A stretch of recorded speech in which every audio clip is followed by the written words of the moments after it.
Bismillahirrahmanirrahim. Assalamualaikum warahmatullahi wabarakatuh. Alhamdulillah, salatu wassalamu ala rasulillah wa ala alihi wa ashabihi wa man tabi'ahum bi ihsanin ila yaumiddin.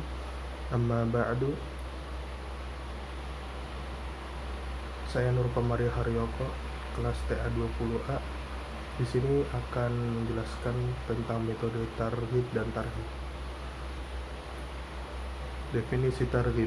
Targhib adalah strategi atau cara untuk meyakinkan seseorang terhadap kebenaran Allah Subhanahu wa taala melalui janjinya yang disertai dengan bujukan ganjaran yang berupa pemberian barang dan rayuan untuk melakukan amal soleh.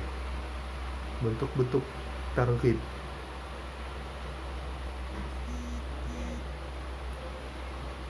Bentuk targhib yang pertama yaitu dijanjikan oleh Allah Subhanahu wa taala bahwasannya Allah akan mencintai orang-orang yang senantiasa berbuat kebaikan. Hal ini terdapat dalam surat Ali Imran ayat 30 yang artinya, dan Allah mencintai orang-orang yang senantiasa berbuat kebaikan. Kemudian yang kedua, dijanjikan akan memperoleh kebahagiaan di dunia. Yang ketiga, dijanjikan akan mendapatkan kenikmatan langsung dirasakan di dunia. Kemudian yang keempat, mendapatkan jaminan surga. Dan yang kelima, dijanjikan akan mendapat pengampunan dari Allah Subhanahu wa taala. Kelebihan dan kekurangan metode targhib adalah, kelebihannya itu memberikan pengaruh yang cukup besar terhadap jiwa anak didik dan dapat menjadi pendorong bagi anak-anak didik lainnya untuk mengikuti anak yang telah memperoleh pujian dari gurunya.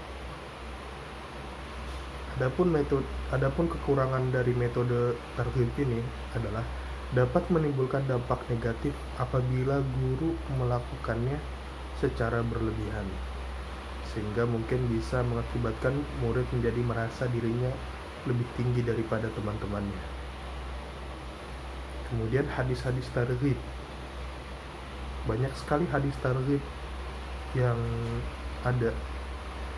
Di sini saya akan menyebutkan beberapa. Yang pertama itu hadis targhib dari Ibnu Mas'ud. An Abdullah bin Mas'ud yaqul qala Rasulullah sallallahu alaihi wasallam, man qara'a harfan min kitabillahi falahu bihi hasanah wal hasanatu bi asyri amthaliha la aqulu alif lam mim harfun walakin alifun harfun wa lamun harfun wa mimun harfun, rawahu Tirmidzi. Artinya, Abdullah bin Mas'ud meriwayatkan bahwa Rasulullah sallallahu alaihi wasallam bersabda, siapa yang membaca satu huruf dalam Al-Quran akan mendapatkan pahala satu kebaikan. Satu kebaikan itu dilipat gandakan menjadi 10. Saya tidak mengatakan alif lam mim itu satu huruf, akan tetapi alif satu huruf, lam satu huruf, dan mim satu huruf. Hadis riwayat Tirmidzi. Kemudian hadis targhib yang lainnya adalah An Salman qala li Rasulullah sallallahu alaihi wasallam, ma min rajulin yatatahharu yaumal jum'ah kama umira thumma yakhruju min baitihi hatta ya'tiyal jum'ah wa yunsitu hatta yaqdi salatahu illa kana kafarata lima qablahu minal jum'ah.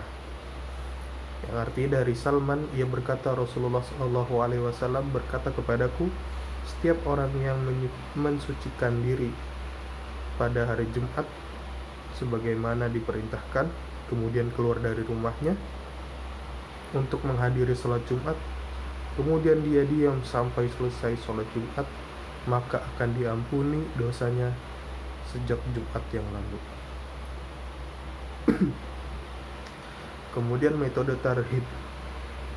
Definisi tarhib adalah suatu ancaman atau siksaan sebagai akibat melakukan dosa atau kesalahan yang dilarang oleh Allah Subhanahu wa taala atau akibat lengah dalam menjalankan kewajiban yang diperintahkan oleh Allah Subhanahu wa taala.